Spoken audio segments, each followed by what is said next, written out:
Assalamu alaikum. Today I shall discuss a new chapter, the 14th chapter. That is the 14th chapter of your book. The name of this chapter is Family and Domestic Life in Islam. So in this chapter, what Islam says, we shall learn what Islam says about the family and the domestic life. We shall learn about that. So before going to the society, Islamic society, we must learn about what a real family is. If we ask about family, a picture where mother, father, brothers, sisters, wife, husband, small children, everything will come in our mind. So this is a family, at least where father, mother, or husband, wife, or some children, or their sons, daughters, etc., will exist. This is the family. So in this family, a family is can also be called as a miniature society. That means a mini society. In society, what is there? Seniors are there. That means middle-aged people are there. Young kids are there. In family also we can find some seniors. We can find some middle-aged people. Middle-aged people, that means young people we can get. Some children also we can get. In society we can pay respect to the elders. We can show our affection and love to the youngers. In society, in family also, in society we can show our love, respect towards the elders, love towards the youngers. And in family also we can show the love to the youngers and to the respect to the elders.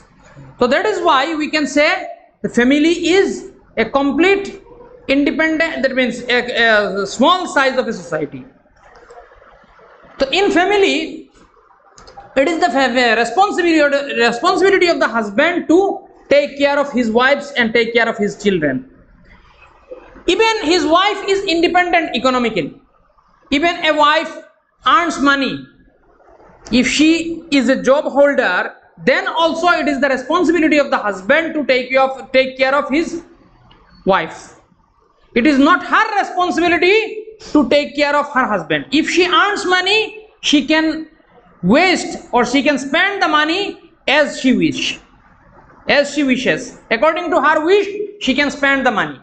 Okay, she is not answerable to her husband where she is spending money, whether she is saving the money, whether she is distributing the money to the poor, whether she is giving the money to her family members, etc. She is not answerable for that. But it is the responsibility of the husband to take care of his wife. Wife's responsibility, it is not the responsibility, remember this thing, it is not the responsibility of the wife to take care of her husband, but it is the husband's responsibility to take care of his wife and children. The wife may not take care of her children also. If she earns money, it is not her responsibility to take care of the children also. Understood my point? So if she is alone, she doesn't have any guardian, she can take refuge in larger family structure. Okay, and there are certain rights. Husband has some rights and wife has also some rights. In hadith it is mentioned that if a wife does something, for example, if she performs salat, if she keeps fast, if she maintains the parda, niqab completely, and if she obeys her husband's words, whatever husband says, if she listens to this and if she obeys, if she is obedient to her husband, there will be 8 doors of the Jannah. From wherever she wants to go, she can enter through this door. Have you understood my point? I hope you have understood that if she maintains these 4 things, if she performs salat, if she keeps fast, if she maintains the parda, and if she is obedient to her husband, from the door from where she wants to enter the Jannah, she can enter. 8 doors will be given to her, and she will be asked, from wherever you want to enter, you can enter. She will enter the Jannah. That means the wife who maintains these 4 things, almost she is certified to get the Jannah. So, and secondly, for the husband, it is said that the best person among, Prophet ﷺ said that the best person among the Muslim Ummah is that person who is the best for his wife. If a person is good for his wife, that means if his wife certifies him, if a wife certifies her husband that this person is the best person, this person is a good person, nice person, then really, indeed, he is a good person, nice person. That means if we want to good before the eyes of Allah subhanahu wa ta'ala, we have to satisfy our wives. It does not mean that whatever she demands, we have to fulfill that. That means if she demands illegal things, if she seeks the permission to remove her veil, if she seeks the permission to remove her clothing, if she wants to remove, if she wants to be a beparda, then we may not permit her. We must not permit her. If we permit our wife to be beparda, to be unveiled, then we will be considered as dayus. The person who allows his wife, his daughter, his sister, younger sister, allows his women to be unveiled, to be without parda, this person will be considered as a dayus in Islam, and for dayus there will be a place in Jahannam, not Jannat. So it does not mean that we are to be the best before the eyes of our wives, but it does not mean that whatever illegal things she will be demanding, we have to fulfill that. It does not mean we must not fulfill her illegal demands. But in another way, we have to be the best before the eyes of our wives if we want to be the best before the eyes of Allah subhanahu wa ta'ala. Because Prophet sallallahu alaihi wasallam says that this person is the best person who is the best before his wives, before the eyes of his wives. Okay, so we have to remember that. And in another hadith, that if a person, for satisfying Allah subhanahu wa ta'ala, if a person spends his money for his wives, for his children, if he spends the money for them, for his family members, this giving money, if a person, remember one thing, once again I am saying so that you can remember it nicely, if a person for satisfying Allah subhanahu wa ta'ala spends his income, spends his money for his wives, for his children, then his spending of money will be considered as charity. The spending of money does not mean that he will give the money to his children so that they can buy so that they can watch movies, going to the multiplex cinema halls. It does not mean that. Spending money, that means he has to fulfill their legal demands, their clothing, their food, etc., etc. He has to, the husband or father has to spend this money for them in this way, in legal way, not in illegal way. So if a person for satisfying Allah subhanahu wa ta'ala spends his income for his wives, for his children, this spending of income will be considered as charity in Islam. Okay. Now I have told something about family. Now let's come to the parents. Because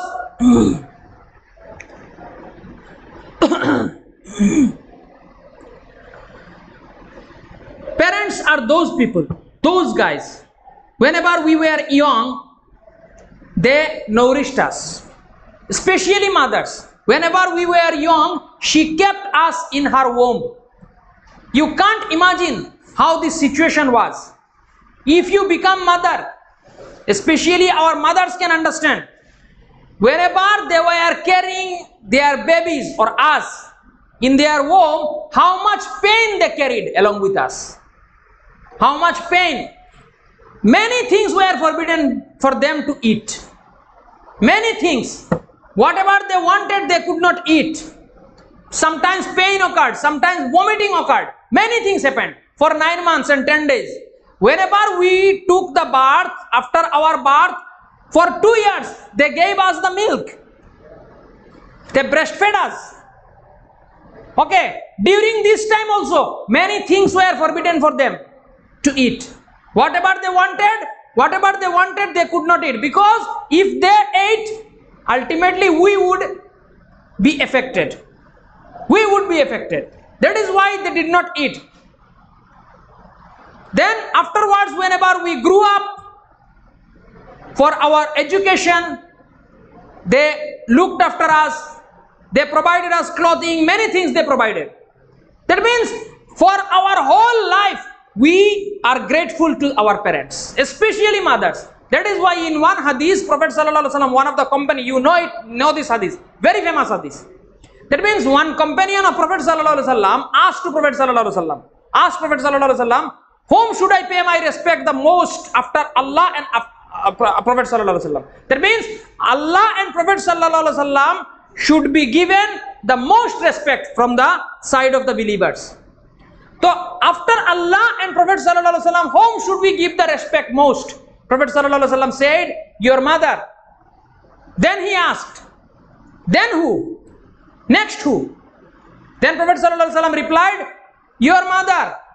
Then he asked, then who? Prophet Sallallahu Alaihi Wasallam once again, 3 times he replied, your mother. Then he asked, then who? Prophet Sallallahu Alaihi Wasallam replied, your father. That means the status in regards of respect, the status of mother is 3 times higher than the father, because she carried much pain.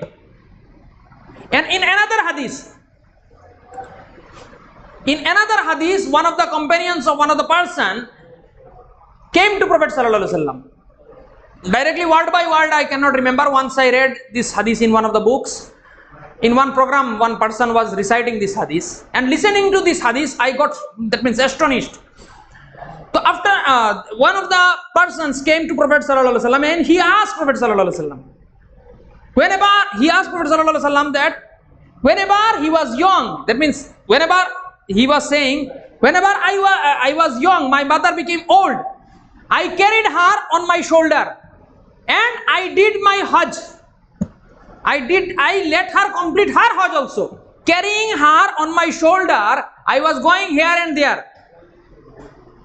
And I did every pillars of the Hajj, I completed. I let her complete.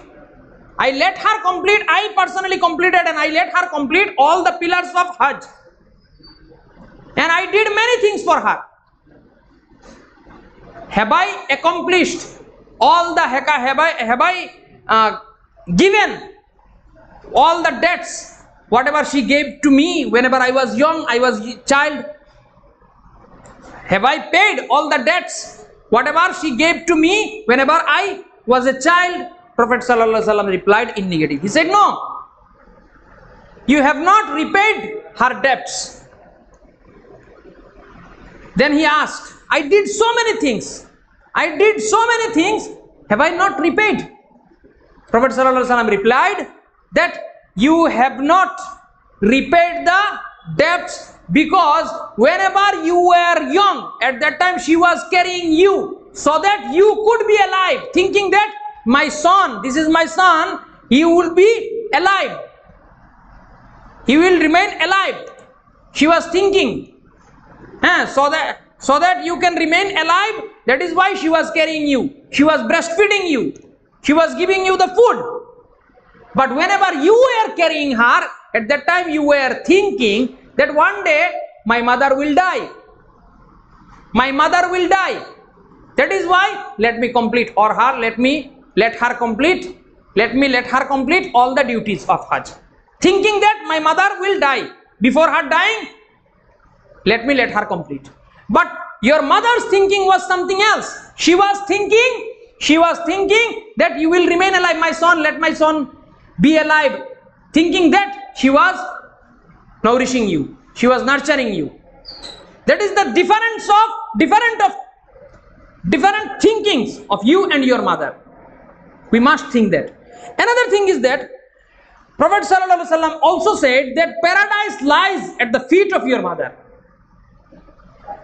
And in one hadith, Prophet Sallallahu Alaihi Wasallam also said that curse upon those person who got one of their parents alive, but after serving them,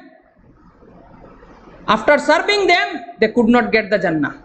Curse upon this person. Prophet sallallahu alaihi wasallam cursed this person. Jibril recited this dua and Prophet sallallahu alaihi wasallam said Amin in one of the hadiths. That means in Quran also forbids us to say oof if they sometimes annoys us. Even after getting annoyance from them, we cannot say oof to them even. So this is the rights of the parents and respects for elders. In our family, many elders are also there, our uncles, our elder uncles, etc., etc. Prophet sallallahu alaihi wasallam said in one hadith, he who has no mercy for our little ones and does not acknowledge the honor due to our elders is not one of us. That means the person who does not show the love and affection for the youngers and does not show the respect for the elders, he is not among the Muslim community. Okay, this is the rights of the elders. And another right, neighbors. Prophet sallallahu alaihi wasallam said in one hadith that he is not among us. That means he is not a Muslim. He is not a Muslim from whose misconduct his neighbors are not safe. Once again I am saying, he is not a Muslim from whose misconduct his neighbors are not safe.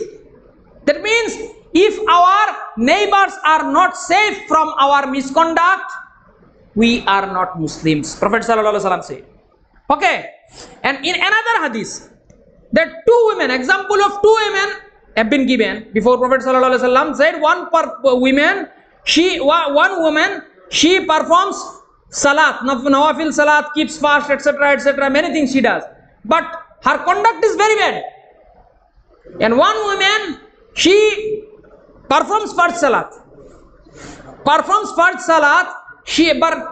not so much nawafil salat. She is not so much involved in nawafil salat. The example of these two women have been cited before Prophet sallallahu alaihi wasallam. Prophet sallallahu alaihi wasallam said the first woman from whose misconduct her neighbors are not safe, although she performs salat, despite her salat performing, despite her keeping fast, despite all these things, virtual deeds, she will not get Jannah, she will go to Jahannam.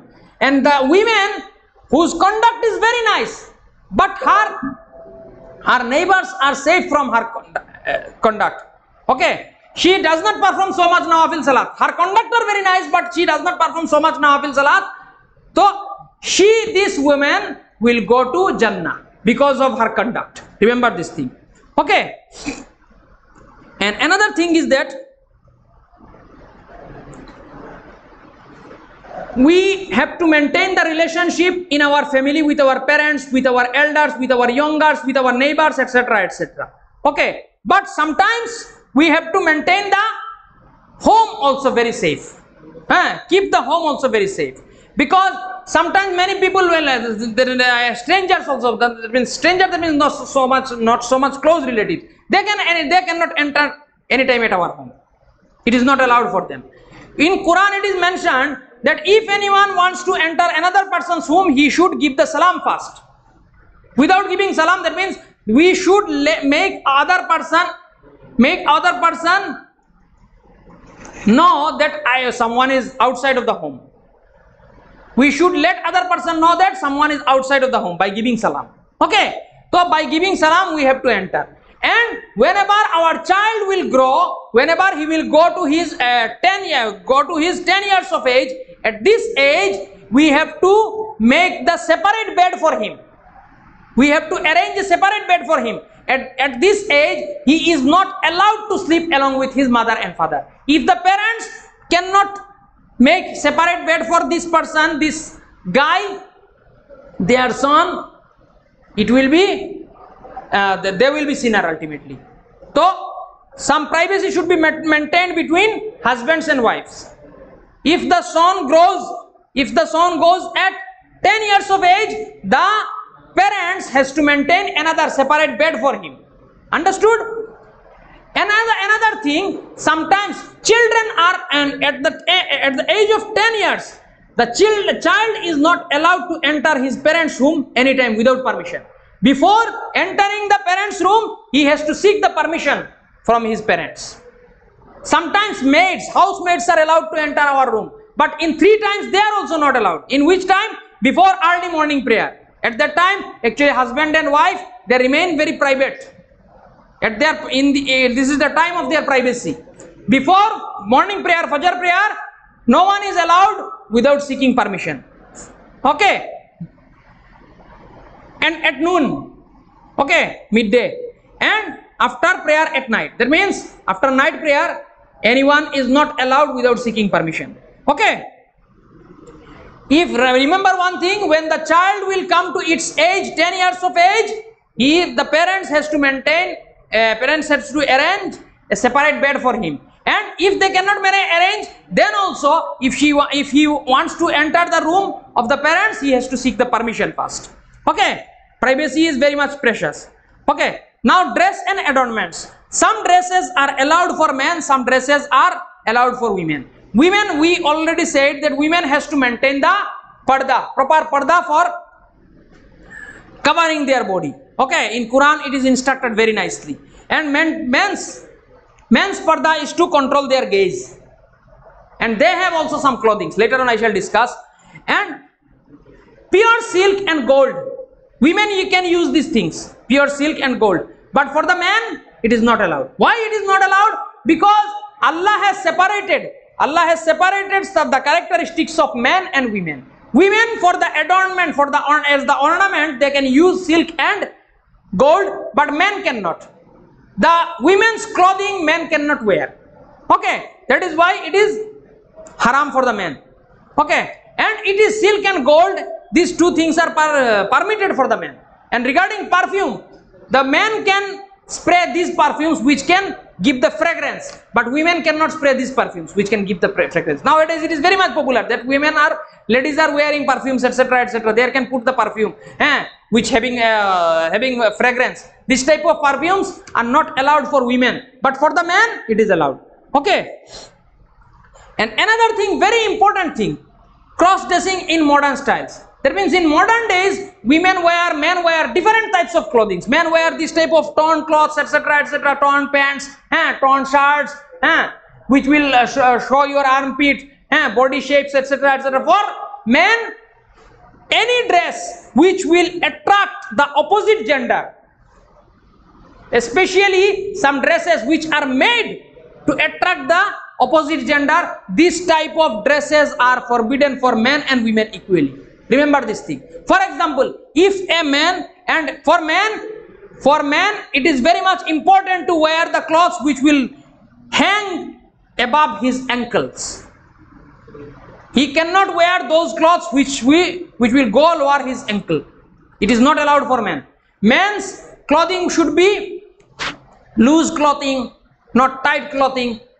Okay. And women, for women also some different clothings are there. Their satar is, they can it is not among some ulama say that they can open their face, some ulama say that they cannot open their face. I am not going to this contradiction or debate. I am not going to this, but fact is that women also has to cover their body up to this much, they can, and they can show their legs, but some ulama say that they cannot show their feet also, women. And so they also cannot wear tight clothes. Nowadays different types of burqa also have been invented that these burqas are very tight burqa. These are not allowed in Islam. Okay, this type of burqas are not allowed in Islam. Mini dresses, cutting dresses, sleeveless dresses, etc., etc. This type of dresses are not allowed in Islam. And another things, nowadays we can see that boys cut their hair this much they shave, and sometimes after shaving the whole head, they can keep an amount of hair on that place. This type of hair cutting is not allowed in Islam. Okay, we have to maintain the equality. And for women, they also do something. Some boys wear the earrings. Sometimes they can different types of hairs. They can spike their hair, etc., etc. There are different types of style. they go for this type of styles are not allowed in Islam. So we have to maintain these things. Okay, this type of artificial styling is not allowed in Islam. Okay, we have to maintain the clothing which is decent. Decent clothes are allowed in Islam for men and women, and women has to cover their head, cover their hair, up to this much cloth they can wear. They cannot show their belly, they cannot show their legs, they cannot show their sleeves. Whole body they have to cover. And men can open their head, but their ankles should come out. The cloth should hang above the ankle. And women also, nowadays this dress is very much famous among the women. What they do, they keep the clothes above the ankle. It is allowed for men. It is almost wajib for men, but not for women. Women has to cover their ankle. Men has to keep the ankle open. Women has to cover their ankle. If a woman open her ankle, she will be a sinner. So we have to maintain this thing. Nowadays what is happening? The boys are following boys are following women's clothing, and women are following boys' clothing.